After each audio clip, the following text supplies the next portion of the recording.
All right, good afternoon and welcome back to Gun Bunny Customs. And today we have our custom G.I. Joe classified Cobra His Tank Haslab reveal and final episode in that series. Now, if you recall, this adventure started back in December when the His Tanks got to us. Now, immediately upon me receiving my His Tanks, I did a two-part episode in taking it apart in order for it to customize, how to break it down, how I figured out how to break it down, and the whole thing. Now, it took me a long time to get to the point where I wanted to actually paint it. It sat in a box on the bottom shelf of my studio for the last, however long it's been, 7 or 8 months. The reason is because when I'm dealing with or when I'm making larger customs like this, everything has to come together correctly in my mind. The vision of it, the time for it, the energy for execution, the money for the materials, whatever it is, and then just time of from life. All of that has to come together in order for me to be able to do this. But the biggest component is I have to be able to visually see it in my head. I have to see what I believe the final product needs to be. Now, and it just with some, with some of my projects, sometimes that means in the middle of it, I come to a portion or to a step that I don't quite understand, and then that halts the project until I do figure it out. And with this one is I did not see what I visually wanted in my head until about, I guess it was three or 4 days ago, when I decided to finally paint it and then posted it on Instagram. So what we're going to do today is we're going to go over my thought process and why I executed it this way, why I chose to do certain things a certain way, and then obviously just to kind of show up the final result. So here's the stock Haslab His Tank, right? And the reason that I put it here so that way you can have a visual comparison of what it started off as and what it ended up being. And the other reason why is I didn't want people who were just kind of scrolling through videos to think it was just a 1/18 scale or 3 3/4 or 4-inch His Tank. I wanted them to be able to realize that it is a classified His Tank. Okay, so now I'm going to take this away and we're going to kind of get into it. So we're going to put it front and center, and then we're going to go over, like I said, why I chose to do what I did. Now, even when I initially purchased the 3 His Tanks that I got, one of them was already lined up to be a custom, and it was going to be Python Patrol. In my head, what I thought I was going to do is I was going to paint the His to match my Python Patrol Ram and Buzz Lightyear jet, which, if you recall, are like in bright lime green kind of colors. And that's what I wanted. And I even made a complete tank team to go with this. Then Major Blood was going to be the tank crew commander, and I had I made a custom Python Patrol Major Blood to go with it, all kinds of stuff. And I guess that could still work. He could still work for it. But one of the things that I started realizing as I was going through the process of figuring out what I was going to do is that I wanted to do a lot of different sub teams. There's so many cool sub teams on both the Joe and Cobra side. I mean, you got 2 or 3 real prominent ones on either side. Obviously, Tiger Force and Python Patrol are the 2 biggest ones and the most well-known ones. And then you got stuff like Night Force, Sky Patrol. Obviously, you have the Dreadnoughts, the Iron Grenadiers, all that kind of stuff. So what I started thinking is I needed to come up with something that would be a combination of 2 sub teams, which would allow me to be able to display this or take photos with it with those 2 sub teams separately. So the 2 sub teams that I came up with was the Crimson Guards and then obviously Python Patrol. One of the reasons that I chose to do the red, burgundy, and black was because it also kind of harkens back to the original Python Patrol colors, where they were red, burgundy, and black with some yellowish gold accents. And so I kind of wanted to go back to that, but I still wanted to kind of Crimson Guard it up a bit. So as I was going through the process of looking at the pieces, you have to come to a decision of what parts you're going to paint, not paint, how you're going to paint it, what parts are going to get stuff, logos painted on them, patterns painted on them, all that kind of stuff. I have to visually have all of that stuff in my head and be able to see it before I can, actually execute it. So I do start it with some modicum of a game plan. Now, luckily, this came out really, really, really close to what I saw in my head. And in fact, this actually kind of exceeded my expectations. So I'm extremely happy with the way this came out. Now, one of the things that I wanted to do is I just wanted to make sure that this was a simple repaint. I didn't want to add a bunch of stuff to it. I didn't want to sculpt a bunch of stuff to it or cut into it or add a bunch of extra weapons and stuff like that.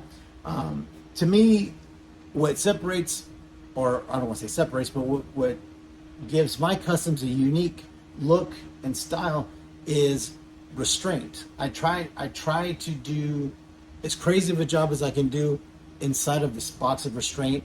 That to me is the guideline that I go by is would this look right sitting on the shelf next to the other product, right? That's how I try to look at it, right? When I make my figure customs or my vehicle customs, to me what I try to achieve is that you cannot tell it apart from me doing it or Hasbro doing it. Now, obviously, with something as crazy as this paint job, obviously this would not come stock from Hasbro. But like I said, my restraint is just keeping it a simple repaint as opposed to, gluing more weapons to it or cutting into it or sculpting into it or any of that stuff. Adding a lot of weathering, adding a lot of dry brushing or any of that kind of stuff.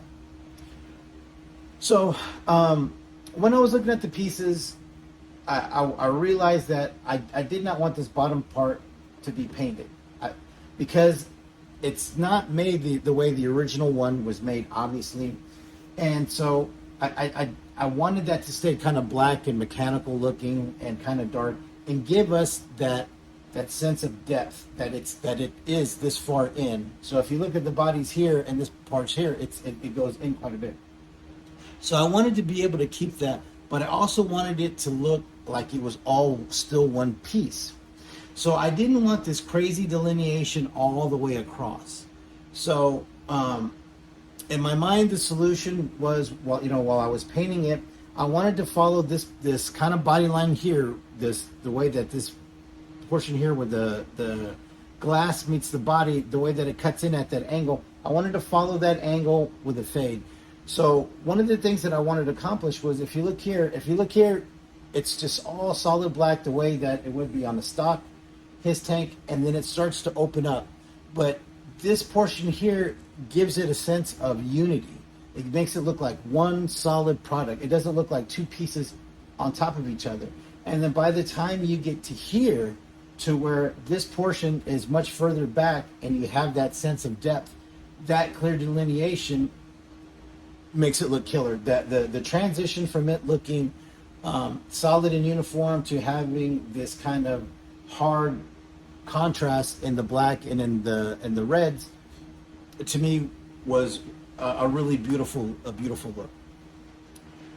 So another one of the things that I wanted to try with this one, if you look at all of my other Python Patrol stuff, the Python Patrol pattern, the kind of scale pattern on there, I tried to make them as uniform as I could on the jet and on the ram. In other words, I wanted to keep the sort of the diamonds or the scale to be the same size all the way around. And if you look at the Buzz Lightyear jet, that took me, it was about 16 hours just to apply the tape. So it was 2 8-hour days, or it was 1 8-hour day and then 2 4-hour days in order to achieve that on just that. With this one, I did not want the pattern to go all the way around, and I also did not want it to be the same size. So what I wanted to do was, with the size of the scaling, is I wanted it to be big in the back and get smaller towards the front, because I wanted to sort of emulate or simulate the scales being bigger and sort of more opened up as it got to the fatter portion of what would be the snake's body, the midsection, and they would get smaller and more compressed as they go to the front, just like it would as the scales go towards the neck and head of the snake. So I wanted to be able to do that. Now, another thing that I wanted to do is I wanted there to be a transition from left to right, and then I wanted to transition top to bottom and then bottom to top. So the transition from the front to the back, going dark to medium to light, I wanted that to be, you know, the head, the neck, the body. I wanted it to sort of emulate that. And then the other thing that I wanted to do is I wanted it to be the lightest down the middle, which would give us the effect of the roundness of the snake's body, right? Because that's where the light would catch, right there on the, like I said, on the actual snake. So I wanted it to be dark, fading down to the light, and then I wanted it to be light, fading down to the dark to give us that effect. So you have from the snake's head towards the midsection, top to bottom, bottom to top, and then you just have that nice, bright, sort of midsection piece. Now, another reason why I wanted to do a transition from colors, you know, this fade is I wanted to be able to put contradictory colored logos or images in the front and the back. Now, I knew when I selected the color pattern or the color scheme of the red, maroon, and black, I knew that once it was going to be the red and the maroon on the body, that I wanted a giant black Cobra logo right in the back. I wanted the biggest, blackest Cobra logo that I could fit in there. And I was okay with it actually kind of coming over the bottom. I didn't want it to be so large that we lost, you know, the top part of the imagery, the top part of the snake's head, because that's very necessary. The points here at the bottom, they could kind of trail off. So that allowed me to make it bigger, which allowed me to make it more, you know, to make it wider, to make it more visible and present in there. Now, when it came to what I was going to put on in the front, initially I had no idea. So what I started off thinking is I wanted some kind of snake face in there to kind of go with the Python Patrol stuff, the way that the Tiger Force has the mouth and eyes. But I don't know, I couldn't get it right. And so since it was going to be sort of half Crimson Guard and half Python Patrol, I started looking up Crimson Guards and Crimson Twins logos and stuff. And once I came across the Extensive Enterprises, the light bulb went off, and I was like, yes, that's what it's got to be. So then I went ahead and I did a big one in the front here, and then one on either side. Now, so those are actually painted on. Those aren't decals or anything like that. Now, with the rest of the sort of paint apps or whatever, these were the original ones that came with it. I replaced this one because the original one that was here got obviously painted over. So these are water slide decals from an old model airplane decal sheet that I had in the box. The numbers and the Semper Fidelis Serpens sticker here, those came from the actual Haslab sticker sheet. And the reason why I chose 434, if anybody's curious, is because originally it was going to be 788, but I kind of messed those up when I was cutting them off of the sticker sheet. So on the sticker sheet, these numbers come in blocks. They're sort of rectangular blocks that the number's in the middle of. And I didn't want there to just be a big, you know, black rectangle here. So what I thought was, well, I'll just trim the numbers while they're on the sticker sheet, and then I can lay them on. Well, it just didn't work out. It didn't come out clean. It didn't come out good. So I kind of fucked off those 787 stickers. So I said, well, let me do 434 because it's a mirroring number, kind of matches go along with the twins. So what I did was I put them on, and I used the square portions of it to make it level, to make everything square and true. And then I went back with an X-Acto knife and I trimmed all the excess stuff off just to give it the black outline look. Another decal that I used off of the Haslab sticker sheet was this Cobra logo here, and this 203 came off of that sticker sheet from the model airplane. So when it came to things like the interior, I did not touch it all. The interior is stock, both in here and in the back. So I'll open that up for you so you can see. And everything went right back in. Once I got it in my head and I realized that this is what I wanted to do, it only took me a day to paint this and put it back together. And most of that was just dry time.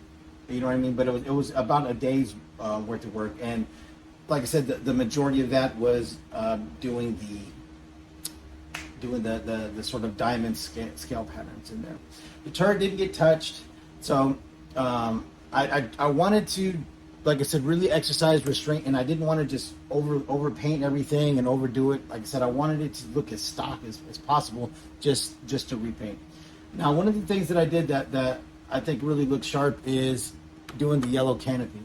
Now, I chose yellow and not red because one, the original Python Patrol came with yellow accents, but it just visually works.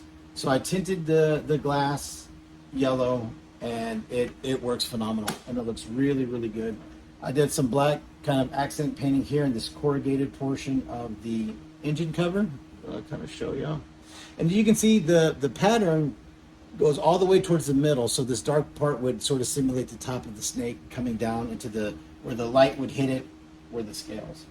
But everything works. Nothing got broken in this assembly, or nothing got broken in the assembly. And so everything works. The electronics went back in, and all that kind of stuff. So, like I said, it did take me a while to get there, but once I had the vision in my head, and the time, the opportunity, and all that stuff was all present, it didn't take long for me to actually execute it. So this is my first custom Haslab that I've done. I'm going to be doing at least 2 more. I'm going to do a Tiger Force Dragonfly, of course, and a Tiger Force Rattler. All right, so that's it. So this is my custom painted G.I. Joe classified His Tank Haslab. And like I said, it is a mashup of the 2, the Python Patrol and the Crimson Guard. And I hope you like it. All right, so that's going to be it for today's videos. I hope you found it informative. I hope you like what you see. If you do, please like and subscribe. And please also follow me on Instagram and check out the pics that I posted there. I have it modeled with the MMS, and also with the twins and their Crimson Strike team, from the Crimson Strike team, and then also the suited versions that I make. Shout out to KJ for those, the idea to make those. But here it is. All right. Well, like I said, thank you. I hope y'all have a wonderful day, and we'll see y'all next time.